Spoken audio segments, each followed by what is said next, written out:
এবার আবু সাইদ হত্যাকাণ্ডে কঠিনভাবে ফেঁসে যাচ্ছেন প্রধান সমন্বয়করা। এইদিকে কঠিন অ্যাকশনে যাচ্ছেন ডক্টর ইউনূস এবং সেনাপ্রধান। বিস্তারিত রয়েছে ভিডিওতে, আপনারা দেখতে থাকুন।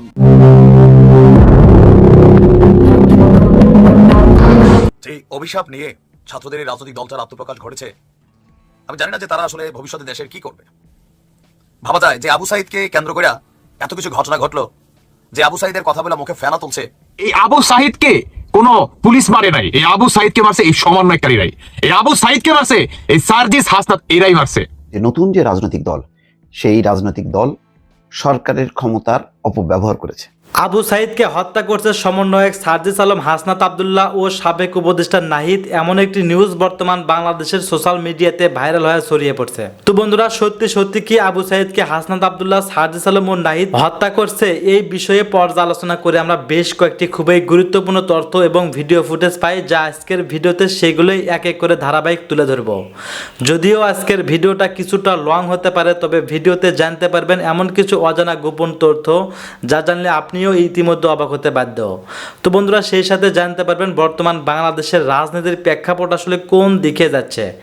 চলুন ভিডিওতে আজকে আর বেশি কথা বাড়িয়ে আপনাদের মূল্যবান সময়টি আমি নষ্ট করতে চাই না, সরাসরি আজকে আমরা চলে যাব মূল ভিডিওতে। আর সেখানে আজকে আমরা দেখব সত্যি সত্যি কি আবু সাইদকে হত্যা করেছে সমন্বয়ক সার্জিস আলম, হাসনাত আবদুল্লাহ ও উপদেষ্টা নাহিদ, নাকি এটা গুজব ছিল। এই সমন্বয়করা দেখছে যে যখন নাকি আবু সাইদ পুলিশের সামনে দু হাত এইভাবে মেইলা দাঁড়াইছে, তখনই এরা মনে করেন টার্গেট নিয়ে নিছে যে একে কোনোভাবে যদি মারা যায় তাহলে আমাদের আন্দোলনে বাংলাদেশের প্রায় 80 থেকে 90% মানুষ চলে আসবে, এবং যা ঘটার তাই ঘটে।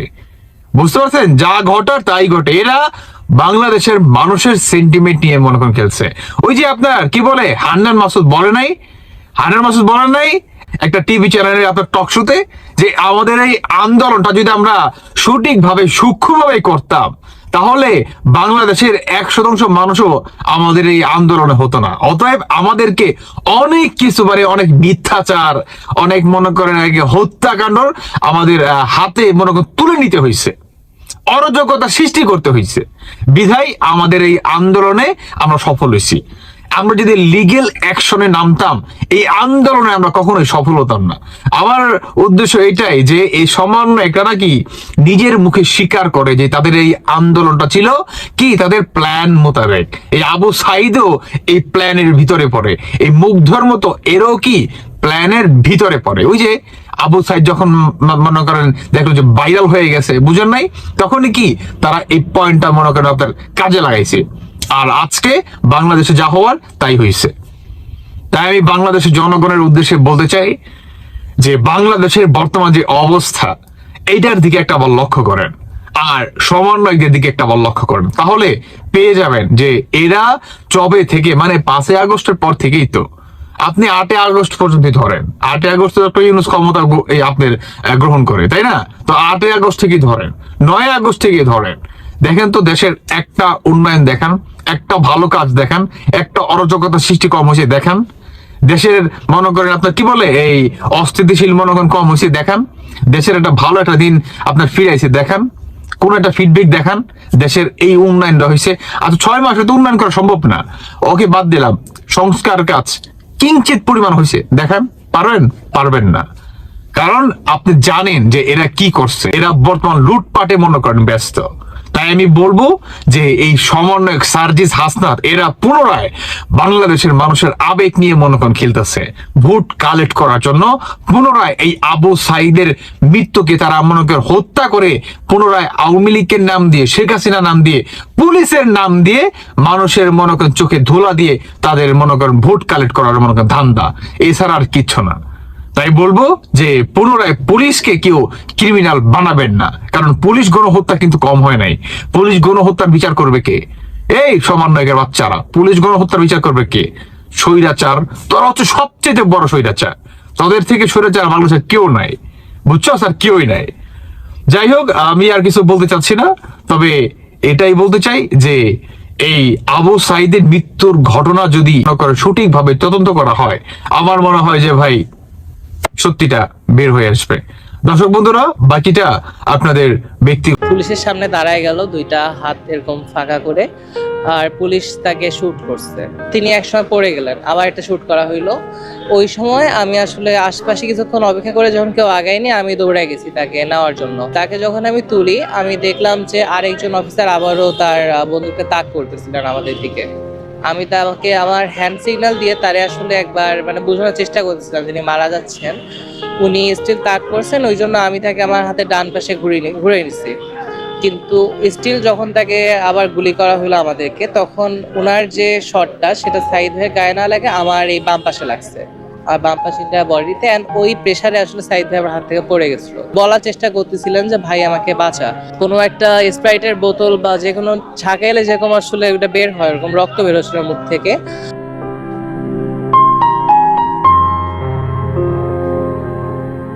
24-এর গণ অভ্যুত্থানে আবু সাইদের সেই বন্দুকের নলের সামনে বুক চিতিয়ে দাঁড়িয়ে থাকার দৃশ্য হয়তো সবাই দেখেছেন, কিন্তু তাকে সেই সময়ে উদ্ধার করার জন্য পাশে যে ব্যক্তিটি ছিলেন তার সঙ্গে আমরা আজকে কথা বলবো। আমাদের সঙ্গে রয়েছেন, আপনার পরিচয়টা একটু জানতে চাইবো। আমি হচ্ছি মোহাম্মদ সিয়াম হোসেন আয়ান, বৈষ্ণববেদী ছাত্র আন্দোলন রংপুর মহানগর যুগ্ম সদস্য সচিব এবং দ্য রেড জুলাইয়ের কেন্দ্রীয় মুখ্য সংগঠক। আচ্ছা, সেদিন আসলে মূলত ঘটনাটা কি ঘটেছিল যদি একটু বলতেন। 16 জুলাই আমাদের রংপুরে একটা জেলা স্কুলের সামনে থেকে একটা আন্দোলন ডাক দেওয়া হয়েছিল। সর্বস্তরের মানুষ আন্দোলনে জয়েন দিয়েছে ওই দিন, স্পেশালি ছাত্ররা ওই দিন আমাদের প্ল্যান ছিল যে বেগম রোকেয়া যে কর্মসূচিটা ডাক দিছে আমরা তাদের সাথে যে জয়েন দিব।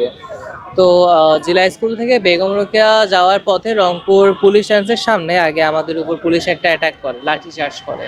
আমরা অনেকে ছন্নছাড়া হই। অ্যান্ড তারপর রংপুরে যেটাকে লালবাগ বলে, লালবাগ আসার পর আমরা আসলে খবর পাই যে ছাত্রলীগ যেটা বিশ্ববিদ্যালয়ের ভিতরে অবস্থান করতেছে, তারা অস্ত্র নিয়ে আমাদের উপর অ্যাটাক করার জন্য রেডি হয়ে আছে। সেই খবর নিয়ে আমরা আসলে বিভিন্ন জায়গায় নিজের আত্মরক্ষার জন্য লাঠি বা স্টাম্প যেগুলো নেওয়া সেগুলো নিছি। তারপর বিশ্ববিদ্যালয়ের দিকে অবস্থান করছি। অ্যান্ড বিশ্ববিদ্যালয়ে এইসব করতে একটু সময় লাগার কারণে আমি যে মুহূর্তে আসলে বিশ্ববিদ্যালয়ের সামনে গেছি, সবাই ছন্নছাড়া হয়েছে, কারণ পুলিশ অলরেডি লাঠিচার্জ শুরু করছে, টিয়ার শেল মারতেছিল। সো এমন সময় আমি দেখলাম একটা ছেলে, আমি ওই সময় জানতাম না ওটা আবু সাইদ, পুলিশের সামনে দাঁড়ায় গেল, দুইটা হাত এরকম ফাঁকা করে, আর পুলিশ তাকে শুট করছে। তাকে যখন প্রথমে শুট করা হচ্ছিল, প্রথম দুইটা শট যখন শুট করা হয়েছে, আমি ভাবছি যে হয়তো এটা রাবার বুলেট, তার গায়ে লাগবে, এটা আসলে ফেটে যাবে এইটুকুই। বাট একজন অফিসার যখন চিল্লাচ্ছিলেন যে আসলে এত ক্লোজ রেঞ্জে মাইরেন না, আমার ওই মুহূর্তে মনে হয়েছে যে এটা আসলে কোনো প্রকার ভাইটাল কিছু, যেই কারণে আবার তিনি একসময় পড়ে গেলেন, আবার একটা শুট করা হইলো। ওই সময় আমি আসলে আশপাশে কিছুক্ষণ অপেক্ষা করে যখন কেউ আগায়নি, আমি দৌড়ে গেছি তাকে নেওয়ার জন্য। আর তাকে যখন আমি তুলি, আমি দেখলাম যে আরেকজন অফিসার আবারও তার বন্দুকটা তাক করতেছিলেন আমাদের দিকে। আমি তাকে আমার হ্যান্ড সিগন্যাল দিয়ে তারে আসলে একবার বোঝানোর চেষ্টা করতেছিলাম তিনি মারা যাচ্ছেন। উনি স্টিল তাক করছেন, ওই জন্য আমি তাকে আমার হাতে ডান পাশে ঘুরে নিছি। কিন্তু স্টিল যখন তাকে আবার গুলি করা হলো আমাদেরকে, তখন ওনার যে শটটা সেটা সাইড হয়ে গায়ে না লাগে আমার এই বাম পাশে লাগছে, আর বাম পাশে বডিতে। অ্যান্ড ওই প্রেসারে আসলে সাইড ভাই আমার হাত থেকে পড়ে গেছিল। আর পড়ে যাওয়ার মুহূর্তে ঠিক মতো উনি পড়েও যাননি, উনি আমার অ্যাকচুয়ালি আমাকে জড়ায় ধরে বলার চেষ্টা করতেছিলেন যে ভাই আমাকে বাঁচা। ওনার কোনো একটা স্প্রাইটের বোতল বা যে কোনো ছাঁকাইলে যেরকম আসলে ওটা বের হয়, এরকম রক্ত বের হচ্ছিল মুখ থেকে। উনি নিঃশ্বাস নিতে পারতেছিলেন না, কথা বলতে পারতেছিলেন না। তারপর আরও কয়েকজন আসলেন, আসার পর তো সাইদ ভাইকে মেডিকেল নিয়ে যাওয়া হলো। অ্যান্ড তাকে মেডিকেল নিয়ে যাওয়ার ঠিক পর মুহূর্তে পুলিশ কিছুক্ষণ পর আসলে গোলাগুলি থামায় দেয়। আমরা হয়তো ভাবছিলাম যে নৃশংসতা শেষ, কিন্তু তারপর পুলিশ আসলে বিশ্ববিদ্যালয়ের যে 1 নম্বর গেট, যেটা আবু সাইদ গেট যেটা করা, সে 1 নম্বর গেট থেকে সরে দাঁড়ায়। সরে দাঁড়ানোর পর বিশ্ববিদ্যালয়ের ভিতর থেকে প্রায় অ্যারাউন্ড 100 জনের মতো ছাত্রলীগ ওই সময় অস্ত্র হাতে বের হয়ে আসে। ওই সময় ছাত্রলীগের সাথে আমাদের প্রায় 3 ঘন্টার মতো ধাওয়া চলছে। ছাত্রলীগের সাথে পুলিশ ছিল তাদেরকে ব্যাকআপ দেওয়ার জন্য, বা প্রশাসন বাহিনী তৎকালীন। তারপর একটা সময় পুলিশ তাদের অ্যামুনেশন শেষ হওয়ার জন্য ওই জায়গার অবস্থান ত্যাগ করে, আর ছাত্রলীগ বিশ্ববিদ্যালয়ের ভিতরে ঢুকে যায়। আমরা বিশ্ববিদ্যালয়ের গেটে অবস্থান করছিলাম, স্লোগান দিচ্ছিলাম কিংবা অনেক কিছুই করতেছিলাম। এমন সময় নিউজটা আসে যে আসলে বিশ্ববিদ্যালয়ের সামনে যে ছেলেটাকে শ্যুট করা হয়েছে সে মারা গেছে। আর ওইটা হওয়ার পর আসলে আর বিশ্ববিদ্যালয়ের ভিতরে আমাদেরকে ঢুকতে দেওয়া হচ্ছিল না, কারণ বলা হচ্ছিল যে যদি আমরা ঢুকি তাহলে যদি পুলিশ এখন ঘিরে ফেলে বিশ্ববিদ্যালয়ের এরিয়াটা, আমাদের অনেকে বিভিন্ন হেনস্থার শিকার হতে পারে। তবে এই নিউজটা পাওয়ার পর আসলে বিশ্ববিদ্যালয়ের গেটটা ভেঙে ভিতরে ঢোকা হয়। ওখানকার যা কিছু ছিল আসলে আওয়ামী লীগ তৎকালীন জড়িত ওইসব ভাঙচুর, কিংবা আবার অনেক সময় একটা প্রশ্ন জাগে যে একটা গাড়ি ভাঙচুর করা হয়েছিল কেন। আসলে গাড়িটার পাশে যে হলটা ছিল সে হলের মধ্যে ছাত্রলীগটা ওই হলের ছাত্রদেরকে আটকায় রাখছিল, যাতে আমরা এমন ভাবি যে এরাও ছাত্রলীগ, ওদেরকে অ্যাটাক করি। সো ওই দিন আসলে এইসবের মাধ্যমে আসলে 16 জুলাইয়ে রংপুরে যেটা হয়েছিল ওই ওই অবস্থা থেকে, মানে আমার পার্সপেক্টিভ ওই অবস্থা থেকে শেষ হয়েছে। আপনি একদম আবু সাইদ যে শহীদ হওয়ার একজন রাজসাক্ষী বলা চলে। আমরা বিভিন্ন সময় দেখেছি যে তার এই শহীদ হওয়ার বিষয়টাকে নিয়ে বিভিন্নভাবে উপস্থাপন করা হচ্ছে। বলা হচ্ছিল যে তার মাথায় ঢিল পড়ে তারপরে সে আঘাত পান এবং পরবর্তীতে তিনি মৃত্যুবরণ করেন। আসলে সেখানে কি তার শরীরে কিভাবে বুলেটগুলো পড়েছিল সেটা যদি, মানে কোন কোন জায়গায় পড়েছিল সেটি আপনি দেখেছেন কিনা, বা আপনারা হাসপাতাল পর্যন্ত আপনি নিয়ে গিয়েছিলেন কিনা? আসলে প্রথমত আবু সাইদকে হাসপাতাল পর্যন্ত আমি নিয়ে যাইনি, তাকে শুধুমাত্র ওই আবু সাইদ চত্বরের সেফ স্পট পর্যন্ত আমি নিয়ে গেছি। অ্যান্ড তার মাথায় আঘাত করার যে ব্যাপারটা বলা হয়, তার মাথায় আঘাতটা আমি দেখছি। একজন মানুষের যদি মাথায় আঘাত করা মৃত্যুর মতো করে হয়, সে কিন্তু কখনোই এতক্ষণ দাঁড়ায় থাকতে পারতো না। কিংবা বন্দুকে তাকে যে ওই সময় যেটা স্প্লিন্টার বা ছড়াগুলি যেটাকে বলে, তাকে 3বার শ্যুট করা হয়েছে, তিনি কিন্তু স্টিল একরকম তার সেন্সটা ছিল। মাথায় আঘাত করার মাধ্যমে আমার মনে হয় না তিনি হাইয়েস্ট সেন্সলেস হইতে পারতেন, এর চেয়ে বেশি কিছু আসলে মাথায় আঘাত করার মাধ্যমে হয় না। আর আসলে যদি আমাকে যদি আস্ক করা হয় তিনি কেমন করে মারা গেছেন, তিনি আসলে যে 3বার শট লেগে তার যে ইম্প্যাক্টটা পড়ছিল, আমি যখন তার প্রথম ডেড বডিটা দেখি, তার ফ্রন্টের যে অংশটা আছে সম্পূর্ণ গুলিবিদ্ধ হয়ে আছে। তার এমন কোনো স্পট নাই যেখানে আসলে স্প্রিন্টার ঢুকেনি, তার মুখ থেকে পুরো শরীর। সো আমার মনে হয় এই স্প্রিন্টারগুলো যে একটা প্রেশার এসে পড়ছে, তার কোনো একটা ভাইটাল অর্গান হয়তো ড্যামেজ হয়েছে, যেই কারণে আমি যেটা অলরেডি মেনশন করছি, তারপরে সে মুখ থেকে রক্ত পড়তেছিল, হয়তো ওইভাবে করে উনি আসলে মারাটা গেছেন। তিনি মারা যাওয়ার পূর্বে আসলে আপনি যেহেতু পাশেই ছিলেন, কিছু বলেছিল কিনা, বা সর্বশেষ তার কথা কি ছিল? উনি আমাকে ধরে বলার চেষ্টা করতেছিলেন ভাই আমাকে বাঁচা, বাট কথাটা স্পষ্ট হচ্ছিল না, বিকজ রক্ত উঠে গেছিলো অনেক দূর পর্যন্ত। উনি ভাই আমাকে পা এই পর্যন্ত কিছুটা বলে তিনি আর কোনো কথা বলতে পারেননি ওই দিন। আসলে ওই সময় ওনার মুখের পরিস্থিতি আসলে আমার মনে হচ্ছিল হয়তো ছেলেটাকে ইমিডিয়েট যদি মেডিকেল নিয়ে যাওয়া হয় তিনি হয়তো বাঁচতে পারেন, বিকজ আমি জানতাম না এটা আসলে স্প্লিন্টার নাকি। আমি তখনও ভাবতেছি এটা হয়তো কোনো, কারণ আমি কখনো এই অস্ত্রটা দেখিনি। আমি আসলে এটা দিয়ে যে লোহার কোনো কিছু, আমার একটা ফ্রেন্ড আসে আমারে বলতেছিল যে আয়ন তোর কান থেকে রক্ত পড়তেছে। আমি ওই সময় রিয়েলাইজ করছি যে এটা আসলে ভাইটাল কিছু ছিল। তো আবু সাইদ ভাইয়ের পরিস্থিতি ওই দিন যখন আমার হাত থেকে উনি পড়ে গেলেন, তারপর যখন তাকে তুলে নিয়ে যায় রিকশায় না হচ্ছে, ওই মুহূর্তের মধ্যে আমি আসলে এইটুকু মানে বুঝতেছিলাম যে হয়তো আর তাকে বেশি যে অভিশাপ নিয়ে ছাত্রদের এই রাজনৈতিক দলটার আত্মপ্রকাশ ঘটেছে, আমি জানি না যে তারা আসলে ভবিষ্যতে দেশের কি করবে। ভাবা যায় যে আবু সাইদকে কেন্দ্র করে এত কিছু ঘটনা ঘটলো, যে আবু সাইদের কথা বলে মুখে ফেনা তুলছে, সেই আবু সাইদকে গতকালকের প্রোগ্রামে আমরা ব্যানারে দেখেছি, কিন্তু তার যে পরিবারটা আছে, আমাদের এই নতুন রাজনৈতিক দল যখন আত্মপ্রকাশ ঘটলো, তার পরিবার কি দাওয়াত পেয়েছিল? সার্জিস, হাসনাত, নাহিদরা আজকে যারা কেউ প্রধানমন্ত্রী হবার পথে উপদেষ্টা হয়েছেন, বাংলাদেশে তারা নাম যশ খ্যাতি পেয়েছেন, অনেক স্বপ্ন দেখছেন, কিন্তু সেই আবু সাইদের পরিবারের খবরটা কি?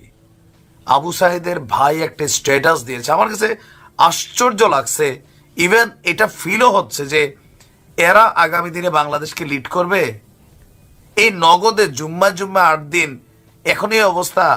আর শেখ হাসিনার পতনের পিছনে একটা কারণ ছিল মুক্তিযোদ্ধা, একটা ডায়লগে পতন হয়েছিল। আর এখানে এসে আমরা কি দেখছি, আপনি দেখেন আবু সাইদের ভাই আবু হুসেইন তিনি একটা পোস্ট করেছেন গতকালকে। তিনি লিখেছেন, মনে অনেক দুঃখ ব্যথা নিয়ে পোস্ট করতে বাধ্য হলাম। সকল শহীদদের প্রতি সম্মান রেখে বলছি, বৈষম্য বিরোধী ছাত্র আন্দোলনের নেতৃত্বে নতুন রাজনৈতিক দলের আত্মপ্রকাশ অনুষ্ঠানে অন্য শহীদদের মাধ্যমে আমন্ত্রিত হয়েছি। কেন? অন্য শহীদদের মাধ্যমে তিনি আমন্ত্রিত হয়েছেন, তাদের কারো সময় হয়নি।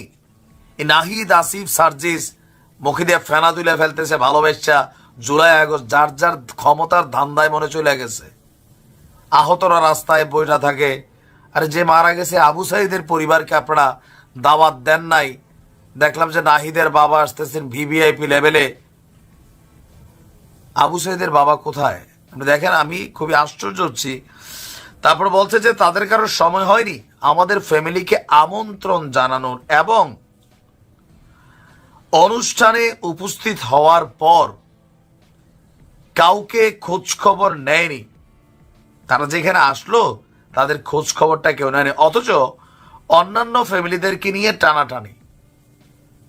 মানে এখানে আসলে কি ঘটছে আমি নিজে বুঝছি না। বৈষম্য বিরোধী ছাত্র আন্দোলনের প্রথম শহীদ আবু সাইদ, আর এরপর তার ভাই লিখছে, বৈষম্য বিরোধী ছাত্র আন্দোলনে যার আত্মত্যাগের কারণে কোটা সংস্কার আন্দোলনে গণ অভ্যুত্থানে রূপ নিয়েছিল, তৈরি হয় নতুন বাংলাদেশ। বৈষম্য বিরোধী ছাত্র আন্দোলনের কয়েকজন সমন্বয়ক শহীদ আবু সাইদের ফ্যামিলির খোঁজ খবর নিয়েছে, অথচ অনেক সাধারণ মানুষ, অনেক রাজনৈতিক দলের ব্যক্তিবর্গ আমাদের খোঁজ নিয়েছে। এখনই এই অবস্থা, ভবিষ্যতের কথা বাঁধে দিলাম। যাই হোক, নতুন রাজনৈতিক দলের সফলতা কামনা করছি। ধ্বংস হয়ে যাবা তোমরা, তোমাদের নফসের মধ্যে বেঈমানির একটা গন্ধ আমরা পাচ্ছি। আহত ছাত্ররা রাস্তায় তারা চিকিৎসার জন্য চিল্লাচ্ছে, সার্জিসরা দায়িত্ব ছেড়ে দিচ্ছে। রাজনৈতিক দল গঠনের জন্য সময় হচ্ছে, কোটি টাকা খরচ হচ্ছে, কে দিচ্ছে এই ফান্ড? আর ওইদিকে ডক্টর ইউনূসের বাড়ির সামনে রাস্তায় বৈশা ল্যাংরা গোংরা হইয়া পোলাপাইন চিকিৎসা করতেছে। একটা সিন্ডিকেটের কবলে কি আমরা আবারও পড়ে গেলাম? ভাই দেখেন, সাইদের পরিবারের সাথে কোন ধরনের এই ধরনের ঘটনা এটা বাংলাদেশের মানুষ মেনে নিবে না। তোমাদেরকে আমরা তীব্র নিন্দা জানাই। রাজনীতি শিখা গেছো তোমরা নাকি? আমি যথেষ্ট আশাহত হয়েছি, এদের দ্বারাই দেশ চলবে? বন্যার টাকাগুলা পর্যন্ত ঠিক মতো দিচ্ছে না মানুষরে। আমার কুমিল্লা অনুদান যায় না ওই লেভেলে। আশ্চর্য হয়েছি ভাই, সত্যি সত্যি। খালি চেতনা ব্যবসা সবার নাকি? মকিদে ফেনা তুল্লা ফেলে শহীদ আবু সাইদ, এরা সাইদের ভাইয়ের বক্তব্য গণমাধ্যমে আসছে, নিন্দা। বাংলাদেশ একটি কঠিন সময় পার করছে। অনেক সম্ভাবনা ছিল 5ই আগস্টের পরে, এবং অনেক সম্ভাবনা শুধু নয়, অনেক ধরনের স্বপ্ন আমরা দেখেছি যে পুরনো ধারার যে রাজনীতি, সেই রাজনীতির বিলোপ ঘটবে, একটি নতুন ধারা সুস্থ রাজনীতির চর্চা বাংলাদেশে তৈরি হবে। বাংলাদেশের স্বাধীনের পর থেকে প্রতি দশকে দশকে বাংলাদেশ নানান ধরনের সমস্যার মুখোমুখি হয়েছে, এবং গণ অভ্যুত্থান, সরকারের পতন, নানান কাহিনী ঘটেছে, নানান কিছু। প্রত্যেকটি অভ্যুত্থান হোক বা রাজনীতির প্রতিটি মেরুকরণ হোক, নতুন করে স্বপ্ন দেখায়। তবে 24-এর 5ই আগস্ট যে স্বপ্ন দেখেছে বাংলাদেশের মানুষ, সেটি আসলে একেবারেই ম্রিয়মাণ হয়ে যাচ্ছে। কারণ হচ্ছে 5ই আগস্টে সরকার পতনের পরে 8ই আগস্ট ডক্টর মোহাম্মদ ইউনূসের সরকার যেই শপথ গ্রহণ করলো, তার আগে থেকেই নতুন একটি স্বপ্ন আমরা দেখতে শুরু করেছি বা আমাদেরকে দেখানো হয়েছে, যে রাষ্ট্র সংস্কার, এবং সেখানে পূর্ণ রাজনীতির বন্দোবস্ত বিলোপ করা হবে এমন কথা বলা হয়েছে। এবং সাধারণ মানুষ যারা পুরনো রাজনীতির হানাহানিতে ত্যক্ত বিরক্ত, তারা সবাই এই কথাগুলো মনে প্রাণে অন্তরে ধারণ করেছে। কিন্তু আমরা দেখতে পাচ্ছি আমাদের যিনি স্বরাষ্ট্র উপদেষ্টা জাহাঙ্গীর সাহেব, তার যে বক্তব্য বা বর্তমান আইন শৃঙ্খলা পরিস্থিতির যে ভয়াবহ পরিমাণ অবনতি ঘটেছে, ভয়াবহ রকমের, এই অবনতিতে সরকারের যেরকম দায় এড়ানোর চেষ্টা দেখতে পাচ্ছি, এটা কি কোনোভাবেই মনে করা আপনাদের বা আমাদের জন্য ভুল হবে যে আমরা অতীতের মতোই রাজনৈতিক কথাবার্তা শুনতে পাচ্ছি আসলে তাদের মুখ থেকে? যারা নতুন বাংলাদেশ রাষ্ট্র সংস্কারের স্বপ্ন দেখাচ্ছেন, তারা কিন্তু ঠিক একই রকম ভাবে পুরনো রাজনৈতিক স্টাইলে বর্তমান সমস্যাগুলো ওভারলুক করার চেষ্টা করছেন। না হলে স্বরাষ্ট্র উপদেষ্টা এই মুহূর্তে তিনি কি করে বলতে পারেন যে পরিস্থিতি ভালো, সন্তোষজনক, উত্তরণের চেষ্টা করা হচ্ছে, আওয়ামী লীগের লোকজন এটা করছে? এই কথাগুলো কি আপনাদের কাছে খুব নতুন মনে হয়? আমি জানি যে এই কথাগুলো আপনাদের কাছে নতুন মনে হয় না। যারা পুরনো ধ্যান ধারণার রাজনীতি এখনো করছেন, পুরনো ধ্যান ধারণার বয়ানগুলো তারা বলছেন, তারা কি করে রাষ্ট্র সংস্কার করবেন? তাদের কাছে রাষ্ট্রের দায়িত্ব দেওয়া কতটুকু নিরাপদ বলে মনে করেন? আমি অন্তত মনে করি না তারা রাষ্ট্র সংস্কার করবেন বা করতে পারবেন। আমি মনে করতাম যদি স্বরাষ্ট্র উপদেষ্টা নিজের দায় নিতেন যে হ্যাঁ, 5ই আগস্টের পর থেকে আমাদের অনেক কিছু নিয়ন্ত্রণের বাইরে বা সারা দেশ জুড়ে নানান সমস্যা তৈরি হয়েছে, মানুষের অনেক পরিমাণ আগ্রহ তৈরি হয়েছে সরকারের অগ্রগতি নিয়ে, অনেক কিছু নিয়ে আমরা চেষ্টা করছি, আমাদের ভুল ত্রুটি হচ্ছে, আপনারা আমাদের ভুল ধরিয়ে দিন, আমরা আমাদের ভুল থেকে শিক্ষা নিব, এই ধরনের কথাও যদি তিনি বলতেন, তাহলে বুঝতে পারতাম যে হ্যাঁ, নতুন কোনো বয়ান আমরা শুনতে পাচ্ছি।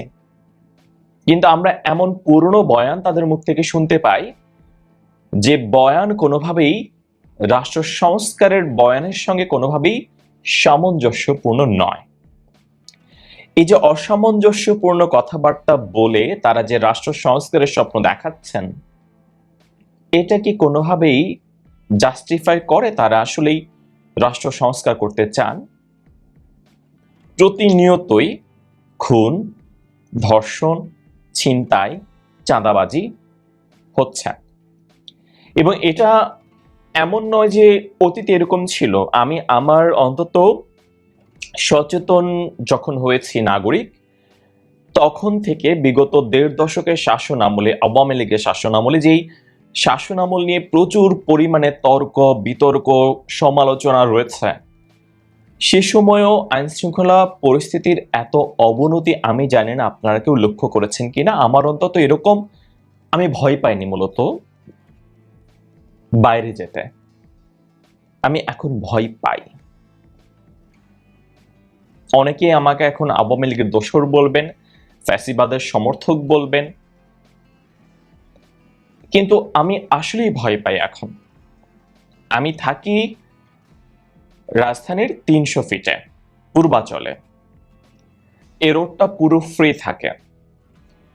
আমি প্রফেশনালি যেহেতু একজন সংবাদ উপস্থাপক, আমি রাতের বেলা সংবাদ উপস্থাপনা করার জন্য টেলিভিশন স্টেশনে যেতাম আগে, এখনো যাই। কখনো এরকম আতঙ্ক বোধ করিনি। তাই বলে বলবো না যে 1.5 দশক ধরে শেখ হাসিনা শাসন আমলের সময় ভয় পায়নি বা ছিনতাইকারী ছিল না, ছিল, ছিনতাই হতো। সেটা বেশিরভাগ সময় দেখতাম হয়তো ফোন ছিনতাই হতো, বাস থেকে টান দিয়ে ফোন নিয়ে চলে গেল, এই ধরনের কিছু। কিন্তু এরকম করে গুলি করে চাপাতি নিয়ে বের হয়ে মাইকে ঘোষণা দিচ্ছে বা প্রতিদিন একটার পর একটা ঘটনা, এত অরাজক অবস্থা এটা দেখিনি। এটা যদি আমি বলি যে এটা আমি দেখেছি, তাহলে আমি কোনোভাবেই একজন সৎ মানুষ নই। আপনি যে যতটুকু অন্যায় করেছে তা ততটুকু অন্যায় নিয়ে আপনার কথা বলা উচিত, যে যতটুকু ভালো করেছে তার ততটুকু ভালো নিয়েও কথা বলা উচিত। এই যে অরাজক পরিস্থিতি, স্বরাষ্ট্র উপদেষ্টা তিনি কি মনে করেন যে এটা, তিনি যদি বলেন যে এটা আওয়ামী লীগেররা দোসররা করেছে, তাতে কি ওনার দায় শেষ? অপারেশন ডেভিল হান্ট চলছে, 8,000-এর উপরে মনে হয় গ্রেফতার হয়ে গেছে এরই মধ্যে। সেই ডেভিল কারা? প্রতিদিন যখন ডেভিল হান্টের আপডেটেড নিউজ যখন পড়ি টেলিভিশনে, তখন আমি সেখানে পড়ি যে এই জায়গার আওয়ামী লীগের এতজন নেতাকর্মী, ওই জায়গা থেকে আওয়ামী লীগের এতজন নেতাকর্মী, এই জায়গা থেকে এতজন, ওই জায়গা থেকে এতজন আটক করা হয়েছে। যদি তারা ডেভিল হয়ে থাকে, তাহলে ছিনতাই, চাঁদাবাজি এগুলো কারা করছে? বা এরকম অভিযান, যৌথ বাহিনীর অভিযান চলছে, এর মধ্যে যদি এগুলো চলে, তাহলে এটা কি করেই, তার মানে কি আপনারা নিশ্চয়ই ব্যর্থ। উপদেষ্টা সাহেব, আপনি নিশ্চয়ই ব্যর্থ। ধরেন আমি চেষ্টা করছি, সফল হতে পারিনি, এটা কোনো পরীক্ষা নয়। রাষ্ট্রের দায়িত্ব, আপনার একার ব্যর্থতা সারা দেশের মানুষের জানমালের নিরাপত্তা নির্ভর করছে। আপনি ব্যর্থ মানে আমরা ঝুঁকিতে রয়েছে, আমরা কোনো অগ্রগতি দেখতে পাচ্ছি না। আদৌ কি দেখতে পাচ্ছেন আপনারা? আমি ঠিক জানি না। অনেকেই আমাকে এখন দোসর বলে দিবেন, ফ্যাসিস্টের সহযোগী বলবেন, 16 বছর কই ছিলেন বলবেন। আপনাদেরও বাক স্বাধীনতা আছে, আমি প্রত্যেকের বলার স্বাধীনতা আমি সম্মান করি, সবার কথা বলার স্বাধীনতা রয়েছে, থাকা উচিত। কিন্তু একটু ভেবে চিন্তে যদি বলেন, তখন দেখবেন যে আপনাদের অনেক বলা পরিবর্তন হয়ে যাবে। ধরেন আমি আমার এসএসসি পরীক্ষায় আমি প্রচুর পড়াশোনা করছি জিপিএ 5 পাওয়ার জন্য। এসএসসি পরীক্ষা আমি আমার নিজের রেজাল্ট নিয়ে কথা বলি। আমি 2005-এ এসএসসি পরীক্ষা দিয়েছি, আমি 4.25 পেয়েছি। আমি জিপিএ 5 পাইনি। আমি জিপিএ 5 না পেয়ে আমি প্রচুর কান্নাকাটি করেছিলাম। এখন আমার এই কান্নাকাটিতে বা আমার এই ব্যর্থতার জন্য কি শিক্ষা বোর্ড আমাকে জিপিএ 5 দিয়ে দিবে যে ও চেষ্টা করেছে, সফল হতে পারেনি, ওকে জিপিএ 5 দিয়ে দেই? মানুষ ফলাফল দেখতে চায়। কারণ যদি আপনাদের অভিযোগ অনুযায়ী আওয়ামী লীগের লোকজন এটি করে থাকে, তাদেরকে ধরুন। সরকারে এখন আওয়ামী লীগ নাই, সরকারে এখন শেখ হাসিনা নাই। শেখ হাসিনা যদি দিল্লিতে থেকে দেশের পরিস্থিতি এরকম অরাজক করতে পারে আপনাদের দাবি অনুযায়ী, আপনারা সরকারে থেকে কি করছেন? সকল নিরাপত্তার ব্যবস্থা তো আপনাদের, সকল কিছুর নিয়ন্ত্রণে রয়েছেন আপনারা, আইন শৃঙ্খলা সবকিছু আপনাদের হাতে, প্রশাসন থেকে শুরু করে সবকিছু। আপনারা কেন পারছেন না? কেন আপনারা দায় এড়াচ্ছেন? কেন আপনারা বারংবার বলছেন যে এটি পরিস্থিতি সন্তোষজনক? মানে এটা কি ধরনের কথা? আমরা তো দেখেছি যে সাবেক যোগাযোগ মন্ত্রী ছিলেন আবুল হোসেন, পদ্মা সেতু কাণ্ডে তিনি যখন বিতর্ক তৈরি হলো তিনি পদত্যাগও করেছেন। আপনি যদি পদত্যাগ করতেন তখন বুঝতে পারতাম যে আপনারা আসলেই রাষ্ট্র সংস্কারের চেতনা ধারণ করেন। কিন্তু আপনি পদত্যাগ না করে সেই পুরনো রাজনৈতিক বয়ান দিয়ে আপনি বুঝিয়ে দিয়েছেন আপনারাও আসলে একই রকম, একই ধরনের। তারপর যেমন জাহাঙ্গীর সাহেব, তার নিশ্চয়ই বয়স হয়েছে, তিনি একটা সুবিধাও নিতে পারেন, তিনি বয়স্ক মানুষ, তার ধ্যান ধারণা বর্তমান জেনজি প্রজন্মের সঙ্গে যায় না। বর্তমান মানুষের চাওয়া তিনি হয়তো বুঝতে পারছেন না। তিনি হয়তো বা বর্তমান প্রজন্মের যেই সংস্কারের যে মানে কি বলবো এটা, যে তাড়না, সেটা তিনি হয়তো ধরতে পারেন না। কিন্তু যদি আমরা বলি পুরনো রাজনৈতিক বন্দোবস্ত বাদ দিতে চান আপনারা, তারপরে আপনারা পুরনো রাজনীতিবিদদের সবসময় হেয় করে কথা বলেন। নতুন যারা সরকারের, যারা উপদেষ্টা, নতুন যারা সদস্য তৈরি হলেন রয়েছেন, তাদের মধ্যে একজন আসিফ মাহমুদ সজীব ভুঁইয়া, তিনি কম্বল বিতরণ করার জন্য হেলিকপ্টারে চড়ে তিনি চলে গিয়েছেন। নতুন যারা, আমরা পুরনোরা খারাপ, পুরনোরা ভালো নয়, সেটা আমরা তর্কের খাতিরে মানলাম। নতুনরাই তো বলছে পুরনোরা খারাপ, পুরনোরা অযোগ্য, আমরা সংস্কার করব, আমরা জেনজি, আমরাই করব সবকিছু। তাহলে আপনারাও যদি কম্বল বিতরণটা করেন হেলিকপ্টারে চড়ে, তাহলে আপনার কাছ থেকে নতুন কি পেলাম? আমরা কি পেলাম নতুন? তারপরে সচিবালয়ে আগুনের ঘটনা যখন ঘটলো, তদন্তের আগে আগুন লাগার সাথে সাথে বলে দিলেন যে শেখ হাসিনার বিরুদ্ধে আর্থিক দুর্নীতির লক্ষ কোটি টাকার প্রমাণ পেয়েছেন, সে কারণেই সচিবালয়ে আগুন দিয়ে শেখ হাসিনার বা আওয়ামী লীগের দোসররা পুড়িয়ে দিয়েছে। তদন্তের আগে বলে দিলেন, এবং আপনাদের গঠিত তদন্ত কমিটি বলে দিয়েছে যে এটা আসলে দুর্ঘটনা থেকে ঘটেছে। তাহলে যে পরিবর্তনের স্বপ্ন দেখাচ্ছেন, যে নতুন রাজনৈতিক বন্দোবস্তের কথা বলছেন, এটা নিশ্চয়ই গাল ভরা বুলি। একই রকম দায়িত্বজ্ঞানহীন কথা আপনিও বলেন, আপনারাও বলেন। তদন্তের আগে আপনারা এক দলকে দায় দিয়ে দিচ্ছেন, আবার তদন্তের। ধন্যবাদ প্রিয় দর্শকবৃন্দ, আমাদের ফুল ভিডিওটি দেখার জন্য আপনাকে জানাই অসংখ্য ধন্যবাদ। তো বন্ধুরা, আজকের যে টপিকটা ছিল আবু সাইদকে নাকি হত্যা করছে সার্জিস আলম, হাসনাত আবদুল্লাহ ও নাহিদ, এই বিষয় নিয়ে আপনাদের কি মন্তব্য, আর আপনাদের কি মনে হয় সত্যি কি এই তিন উপদেষ্টা বা এই তিন সমন্বয়ক মিলে আবু সাইদকে হত্যা করছে? আপনাদের এই বিষয় নিয়ে কি মন্তব্য অবশ্যই কমেন্ট বক্সে কমেন্ট করতে ভুলবেন না। আর হ্যাঁ, এমন নিত্য নতুন আপডেট খবর সবার আগে পেতে চাইলে এখনই আমাদের এই পিচ্চি সাকিব ইউটিউব চ্যানেলটি সাবস্ক্রাইব করুন। ধন্যবাদ।